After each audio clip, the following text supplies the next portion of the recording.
الحمد لله رب العالمين والصلاة والسلام على سيد المرسلين وعلى آله وأصحابه أجمعين. وقد قال الله تبارك وتعالى في كلامه المجيد والفرقان الحميد: أعوذ بالله من الشيطان الرجيم، بسم الله الرحمن الرحيم. إن هذا القرآن يهدي للتي هي أقوم، صدق اللہ العظیم. لائق تعظیم و حرمت اس لیے قرآن ہے، لائق تعظیم و حرمت اس لیے قرآن ہے، خالق ارض و سما کا آخری فرمان ہے. اس صحیفے کی صحیفوں میں الگ ہی شان ہے، اس صحیفے کی صحیفوں میں الگ ہی شان ہے، اس کے ایک ایک لفظ میں عرفان ہی عرفان ہے. برادران ملت اسلامیہ، قرآن کریم اللہ تعالیٰ کی نازل کردہ وہ کتاب ہے جو تمام انسانوں کے لیے ابدی اور سرمدی حیات کی دعوت دیتی ہے. یہ وہ صحیفہ ایسی ہے جس کے اندر حیات صالحہ کو تمام تدسل و ضابط منظم کر کے رکھ دیے گئے ہیں. یہ وہ کلام ربانی ہے جو انسان کو ضلالت و گمراہی کے عمیق غار سے نکال کر صراط مستقیم کی جانب لاتا ہے. یہ وہ مینار نور ہے جس کی روشنی کل بھی پوری دنیا کو محیط تھی اور آج بھی اسی آب و تاب کے ساتھ چمک رہی ہے. محترم سامعین کرام، حضرات صحابہ کرام رضوان اللہ علیہم اجمعین کی سیرتوں کو پڑھیے، اس صدی کی تاریخ پر بہار کو الٹ کر دیکھیے تو آپ کو مجبور ہو کر یہ فیصلہ کرنا پڑے گا کہ ابو بکر کو صدیق بنایا تو قرآن کی برکت نے، عمر کو فاروق بنایا تو قرآن کی برکت نے، عثمان کو ذو النورین بنایا تو قرآن کی برکت نے، علی کو حیدر کرار بنایا تو قرآن کی برکت نے، زبیر کو زہد و تقوی کا اعلیٰ معیار عطا کیا تو قرآن کی برکت نے، معاویہ کو سیاست پر دسترس عطا کی تو قرآن کی برکت نے، عبد الرحمن بن عوف ہو یا طلحہ ہو، زبیر و معاویہ ہو یا عبیدہ ہو، ان تمام کو عشر مبشرہ کی فہرست میں جگہ دی تو قرآن کی برکت نے، اصحاب بدر و احد کو اتنا اونچا اور چمکدار تاج عنایت کیا تو قرآن کی برکت نے، اصحاب بیت رضوان کو رضا الہی کا پروانہ دیا تو قرآن کی برکت نے. مختصر یہ ہے کہ جتنے بھی اکابر و اصاغر ہیں ان تمام کو معظم و مکرم بنایا تو قرآن کی برکت نے. برادران قوم ملت، آج ہم اپنے آپ کو مسلمان کہتے ہیں، اسلام حمیت کا دعویٰ کرتے ہیں، اپنے کو قرآن والا کہتے ہیں، رسول صلی اللہ علیہ وسلم کا سچا پکا عاشق کہتے ہیں. ہم پوچھنا چاہتے ہیں کہ جب یہ سب کچھ ہمارے پاس موجود ہے تو اسی کی بدولت اسلامی کیمپ کے سردار محمد عربی صلی اللہ علیہ وسلم کے غلام معزز تھے، وہ دنیا کے سامنے بلند و بالا تھے. ہم پستی کے عمیق غار میں کیوں دستے چلے جا رہے ہیں؟ ان سے انسان تو انسان جانور تک ڈرتے اور کانپتے تھے، ہم سے ایک تنکا بھی خائف کیوں نہیں ہوتا، بلکہ ہم اس تنکے سے خوف و ہراس میں مبتلا ہو جاتے ہیں. اسی قرآن نے ان کی زندگیوں میں انقلاب برپا کر دیا تھا، آج ہماری زندگی میں انقلاب کیوں نہیں آتا؟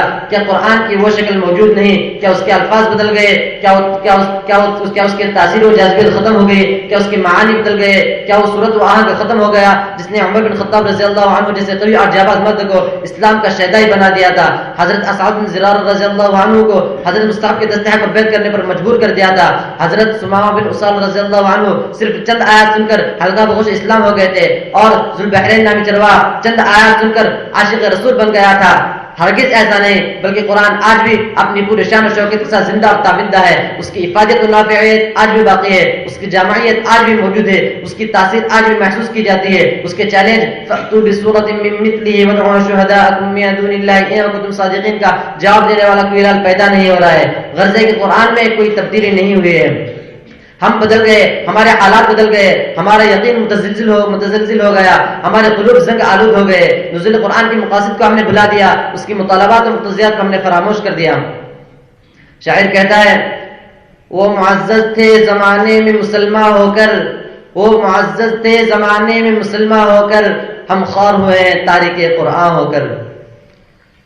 برادران ملت، یہ بھی حقیقت ہے، اس کا بھی انکار نہیں کیا جا سکتا کہ انہیں قرآنی تعلیمات کو فراموش کر دینے کی وجہ سے، انہیں مطالبات و مقتضیات کو پس پشت ڈال دینے کی وجہ سے ہمارے دین و مذہب پر طرح طرح کے اعتراضات کیے جا رہے ہیں. قرآن عظیم کو مشق ستم بنایا جا رہا ہے، کہیں کہ قرآن کریم کو جھگڑے فساد والی کتاب کہہ رہا ہے تو کہیں ہماری مسجدوں اور عیدگاہوں کو مسمار کر کے قرآنی تعلیمات کا سدباب کیا جا رہا ہے، اور ہمارے تعصب پرست ملک کے اندر اللہ کی شریعت و قانون کا مذاق اڑایا جا رہا ہے، اور اس میں طرح سے تغیر و تبدیلی کی کوشش کی جا رہی ہے. حالانکہ بجھ نہیں سکتا کسی آندھی سے قرآن کا چراغ، بجھ نہیں سکتا کسی آندھی سے قرآن کا چراغ، آندھیوں خود آزما لو سامنے میدان ہے.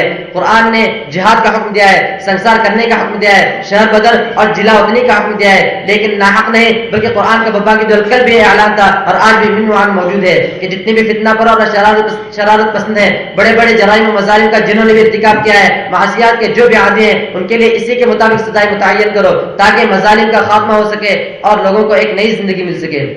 بار تعالیٰ کا ارشاد ہے لکم فی القصاص حیات یا اولی الالباب, کہ تمہارے لیے قصاص میں ایک نئی زندگی ہے اے عقل رکھنے والوں.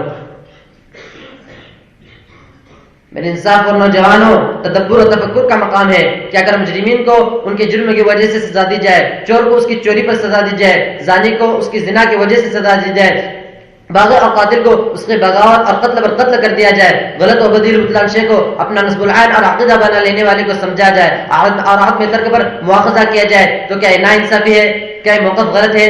کیا یہ طریقہ غلط ہے؟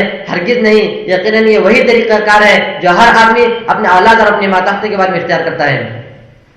اسلام کے غیور نوجوانوں, قرآن جھگڑا و فساد پھیلانے والی کتاب نہیں ہے. الفتنۃ اشد من القتل گواہی دے رہا ہے کہ قرآن جھگڑا و فساد کو جڑ سے اکاڑ پھینکنے والی کتاب ہے. واعتصموا بحبل اللہ جميعا کا اعلان ہے کہ قرآن اتحاد اتفاق کا ماحول پیدا کرنے والی کتاب ہے. ان هذا القرآن يهدي للتي هي اقوم کی شہادت ہے کہ درست اور صحیح راستہ اسی سے مل سکتا ہے.